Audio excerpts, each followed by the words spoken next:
Estamos aqui em mais um podcast do RJ Mais Negócios da Associação Comercial do Rio de Janeiro e hoje a gente vai fazer uma viagem, vamos para Inglaterra. Estamos aqui com Rafael Kling, doutor, estudou na Inglaterra e veio conversar conosco sobre inovação e um monte de coisa. Vem com a gente.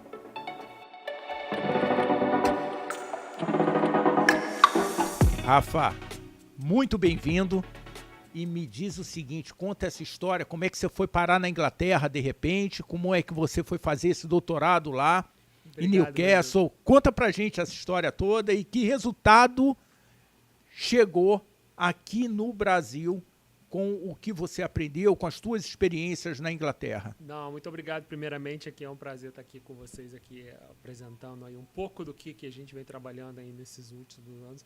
Na verdade, a história do meu doutorado começa até um pouco antes. Eu fui fazer antes na Espanha, eu fiz um mestrado que era na área de educação e linguística aplicada, uma coisa relacionada assim à melhoria de performance. Quando eu fui fazer meu doutorado na Inglaterra, eu estava trabalhando com a combinação de inteligência artificial e realidade virtual para entender impactos. Assim, era muito relacionada a muita área de engenharia, né? Entender. Estava muito ligado ao desenvolvimento de software e por isso que entrava muito essa área de inteligência artificial para você entender quais eram os fatores que influenciavam a tomada de decisão. E a gente desenvolveu lá um programa de computador que simulava terminais intermodais de carga.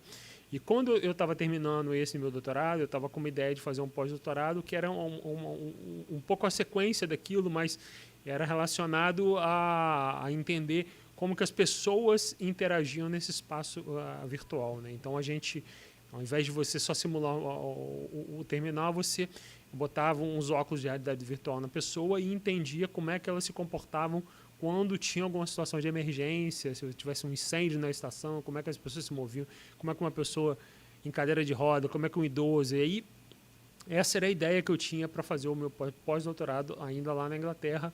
A minha universidade lá é muito forte no estudo de envelhecimento, né? Então a gente começou a conversar com muito o pessoal que estudava essa parte de envelhecimento e aí pegou um caminho um pouco diferente, porque quando eu comecei a entender mais a respeito do envelhecimento, a gente começou a tentar entender como é que esse tipo de tecnologia podia auxiliar nas pessoas com Alzheimer, demência. Aí que eu comecei a entrar um pouco até na neurociência. Esses óculos que a gente usava lá, ele foi adaptado, a gente conversou com o pessoal lá da área médica e desenvolveu uns sensores que começava a ler as ondas cerebrais conforme as pessoas estavam submetidas nessa situação de estresse, né? Então, isso é uma coisa que na época era muito novo, né? Isso tem uns 4, 5 anos, assim. Quando a gente não ouvia falar de inteligência artificial ainda, não, né? E desses sensores, a Neuralink era um protótipo, nem o Elon Musk estava metido nisso. Então, assim, o que eles chamam lá de interface cérebro-computador era uma coisa muito nova. E, assim, eu comecei a trabalhar nisso, assim, era tudo mato ainda, e a gente começou a entender. Assim, o projeto que a gente fez para Alzheimer se provou que era muito bom, funcionava muito bem, mas tinha alguns detalhes, porque ele funcionava se você fizesse uma medicina hiper personalizada.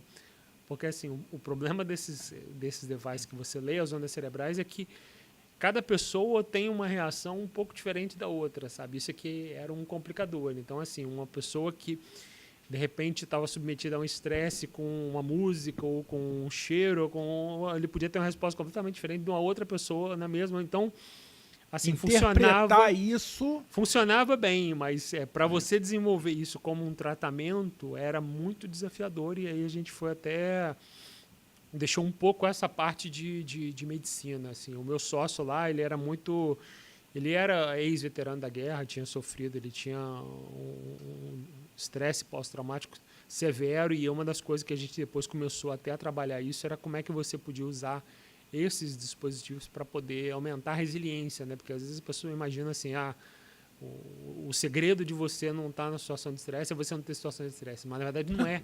É o contrário, você tem que se botar nessa situação de estresse o tempo inteiro e você conseguir sobreviver naquilo. Assim, o pessoal fala que o Tiger Woods, que era aquele golfista mais famoso de todos, assim, quando ele estava começando, o pai dele botava uns headphones igual esse nosso bonitão aqui, sem o RJ+, mas botava uns headphones botando uma música super alta, um heavy metal, e ele tinha que jogar super calmo ali com aquela música. Então, assim, a pessoa que treina numa situação de estresse, quando ela vai estar numa situação de um jogo que tem gente aplaudindo, para ela não é nada aquilo, sabe? Porque ela já treinou numa situação extremamente pior do que aquilo. Então, assim, uma das coisas que a gente acredita que essa tecnologia pode assim, agregar muito para o esporte é você se botar em várias situações e entender como é que você se comporta, como é que é a sua resposta emocional nesse tipo de... Rafael... Imagina você prestes a pegar o pênalti decisivo ali. E alguém grita lá atrás, desgraçado! O cara... Porra. Não, imagina, Roberto Baggio vai cobrar o último pênalti ali, que é a disputa do Tetra. Ele é a última pessoa, aí o cara vai perder. O cara tá correndo, sabe? Então, assim... Influencia. Você sabe, Rafael, isso é muito interessante. Eu fiz a iluminação de vários estádios e entrei no Maracanã, no campo, durante a obra, durante o projeto. E aí você entrar no Maracanã, no campo, olhar para cima com tudo vazio, você fica imaginando qual é a pressão que um garoto com 17 anos, com 18, vai sofrer ali, uns gritando, mata, e outros gritando, é o cara, vai! Como é que isso funciona? Você está falando da neurociência. Como que um time, nós tivemos aqui conversando com dirigentes do Flamengo e falando muito da neurociência, usar a neurociência para desenvolver, alcançar um novo degrau no esporte, né? Como é que isso funciona? Então, essa solução pode ser aplicada. Eu acho que a gente tem assim, 3 grandes vertentes assim, dentro da neurociência. A primeira é essa que você está falando, aumento de performance. Isso é fantástico, assim, você pode usar ela assim, não só para o esporte, qualquer situação. Do que o pessoal fala que é um dos maiores medos que as pessoas têm é falar em público. Você pode se botar numa situação dessa, você fazer uma apresentação em público ali para um monte de gente, você se bota naquela situação, você treina a falar aquele seu pitch de 3 minutos ali naquela situação de pânico. Então, você vai se botando naquela situação e vai aumentando a sua resiliência. Essas barreiras. Né? Empurrando esses muros, né? Empurrando o muro. É você aprendendo a conviver numa situação de estresse para quando você estiver numa situação de estresse, você saber como é que você vai reagir. Então, essa é uma das grandes áreas que a gente pode usar na neurociência. A segunda é reabilitação. Reabilitação é assim, um negócio... até você me mandou uma mensagem lá do professor Nicoleles, que é um dos maiores especialistas em reabilitação.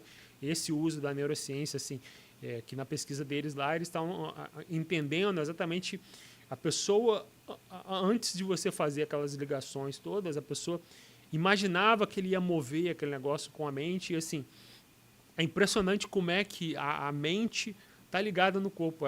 Tem um artigo de um pessoal que gosta da área fitness, dá para ver que não é o meu caso, mas assim, o pessoal que é da área fitness, tem um estudo muito interessante que eles fizeram. Não chegaram nem a botar os sensores, mas eles pegaram 2 grupos.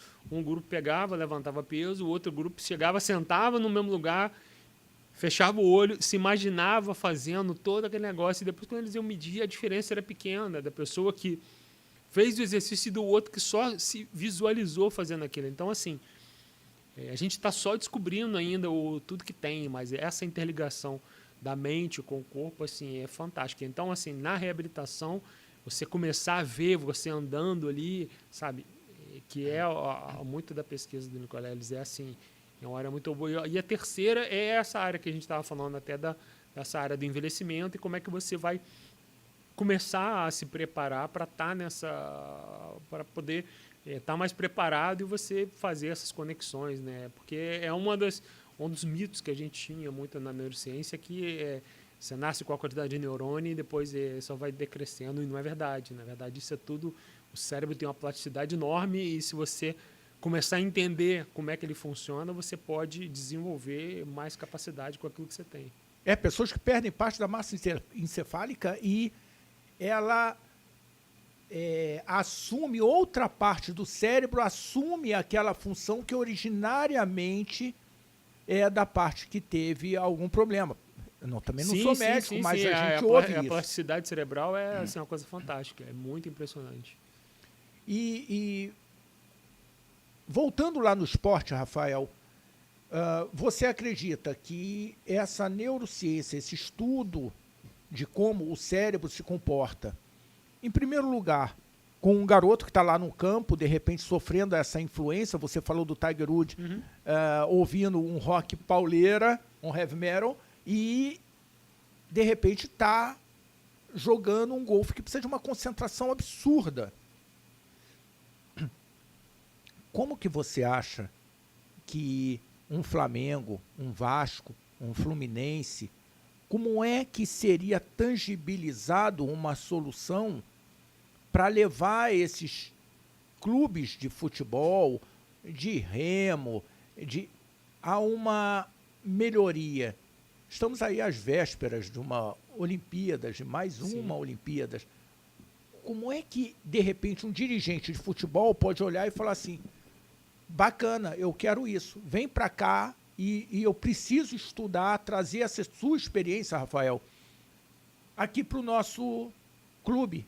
Não, é bom, assim, muito boa pergunta. Eu acho que, assim, o primeiro passo é a gente fazer, talvez, entender exatamente o que você quer melhorar, né? Porque eu sempre costumo falar esporte, mas não é esporte, porque isso aí para esporte talvez não seja a recomendável. Isso é para esporte de alta performance, que para você, tipo, você melhorar a minha capacidade em corrida em 10%, não vai fazer muita diferença, mas você pegar um jogador desse profissional e que é de alta performance, aumentar 10% a capacidade dele, aumentar a capacidade de salto, tempo de reação, porque a diferença é tão pequena no esporte de alta performance que qualquer melhoria que você faz é um negócio.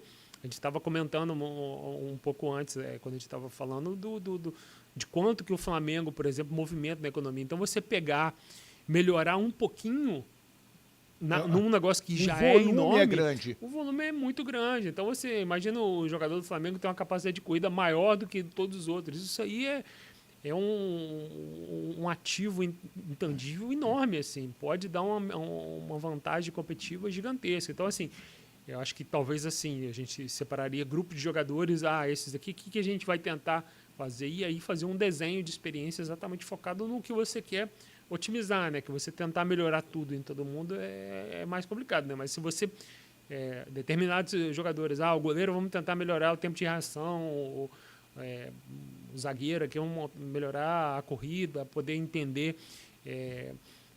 Porque isso que é legal desse tipo de tecnologia, é você visualizar essas situações e você entender como que você se comportaria em cada uma das situações, sabe? Então, você recria essas situações de estresse e você vai convivendo com aquilo ali. A gente estava falando até da cobrança de pênalti com uma situação crítica. Imagina, você vai treinando aquilo ali, mas agora com uma situação muito mais com estresse induzido, né? Você, tá com 3 gols contra, você tem que fazer, sabe? Porque são situações que mudam completamente o emocional do jogador. O ideal é você ir trabalhando isso aí para você poder estar com o seu emocional fortalecido para quando chegar nessa situação de estresse, você já sabe como conviver com aquilo.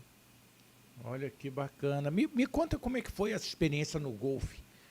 Você fez uma experiência para o golfe, né? Não, a gente fez uma experiência com o golfe lá, que o meu sócio, ele era coach de um dos maiores golfistas lá da Inglaterra, né? Um jovem, um menino era jovem, mas muito bom, assim, e a gente fazia exatamente, tinha uma parte desse treinamento, que era uma parte de relaxamento, né? Você tinha, ali, a gente, de acordo com a experiência dele, a gente desenvolveu o tipo de relaxamento que ele precisava, ele entrava nos óculos, a gente o tempo todo monitorando as ondas e depois ia entrando para essa parte de performance e estresse induzido para poder entender como é que era a performance. Aí ele fazia lá os 18 buracos, ele via como é que era que ele tinha que fazer cada um daqueles lá, sempre monitorando a resposta, e aí, em função daquilo ali, ele ia...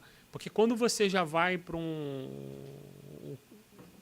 a trilha, não sei nem como é que é em português, num golf course daquele, se você já conhece aquele percurso lá, você vai jogar muito melhor. Então, assim, ele jogava virtualmente, porque assim, ele jogava no mundo inteiro, então a gente antes tinha ali onde que ele ia jogar, ele treinava naquele... ele ensaiava. Ensaiava na situação que ele ia estar. Aí quando ele chegava no local, ele já conhecia... O cérebro dele já tinha a trilha, né?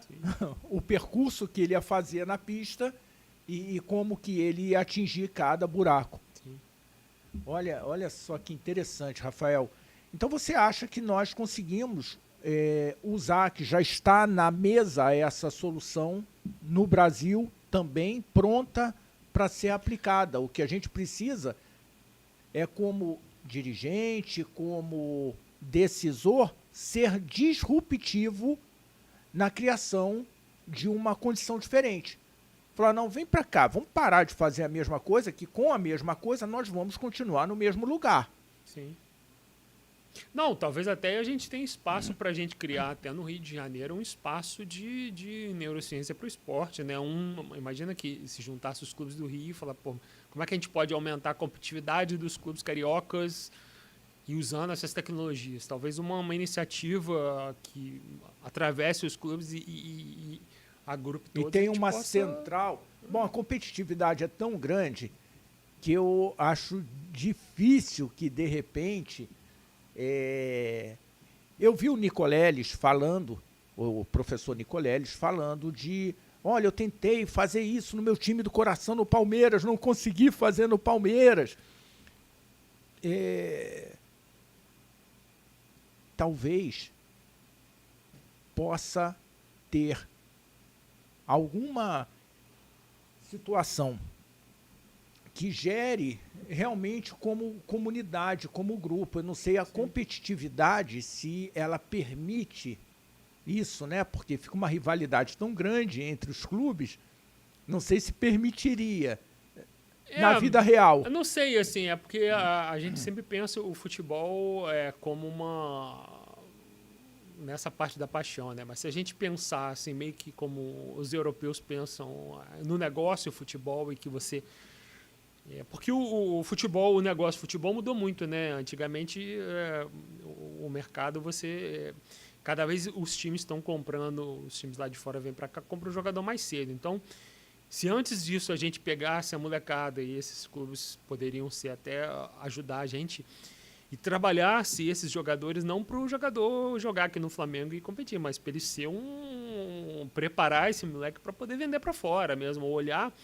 Não o esporte como esporte mesmo, mas o esporte como negócio. Business. Eu falar que já que o que eles querem é isso aqui, vamos trazer essa molecada para cá, vamos preparar eles, vamos treinar eles na situação de treino, vamos treinar eles como é que é viver num ambiente multicultural, vamos treinar eles, porque quando o clube europeu já vier para cá, falar, não, esses aqui já são uma molecada preparada, já joga simulado com o jeito do futebol inglês, aqui já é molecada adaptada para jogar com o jeito do futebol espanhol, mas se eu começar a olhar assim, como é que a gente pode entender essas mudanças no mercado e tentar preparar essa molecada para poder vender mesmo, aumentar a competitividade dos times, não só no esporte jogado, mas no esporte como negócio, né? Acho que para o Rio também seria uma coisa bem bacana. E a gente... disruptiva, né? Acho que não tem nenhum estado olhando em fazer isso como negócio. Gostei. Ninguém está ouvindo a gente, vocês desconsideram esse pedaço aqui da... Mas eu acho que é muito por aí. O Centro de Negócios RJ+, aqui da Associação Comercial, ele tem essa missão, Rafael, de trazer à mesa soluções disruptivas, trazer à mesa os negócios que acontecem no Estado, os negócios que acontecem no Brasil e aumentar a dinâmica dos negócios. O nosso objetivo é esse, aumentar a dinâmica dos negócios no Estado do Rio de Janeiro e no Brasil através do Estado.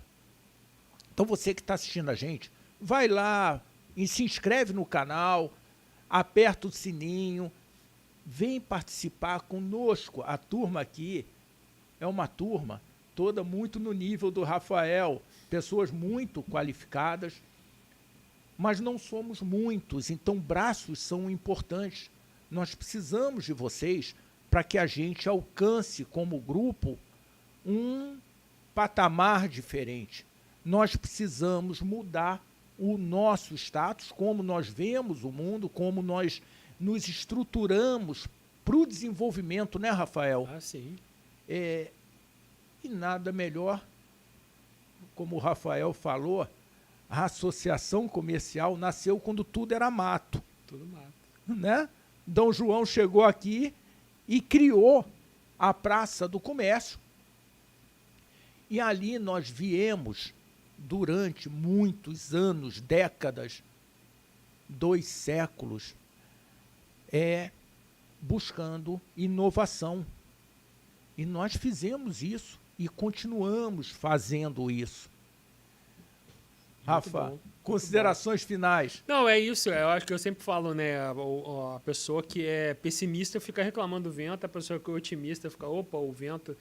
Mas a pessoa que é realista entende como é que o vento está mudando e vai adaptando a vela de acordo com o vento, né? A gente tem que tentar ver o que está mudando no mercado, como que a gente vai se posicionar nisso para poder aumentar a nossa competitividade. Eu acho que esse é o papel aí do tomador de decisão e obrigado aí pelo espaço para poder dar meus pitacos aí, minhas reclamações diárias. E venha mais, Rafael.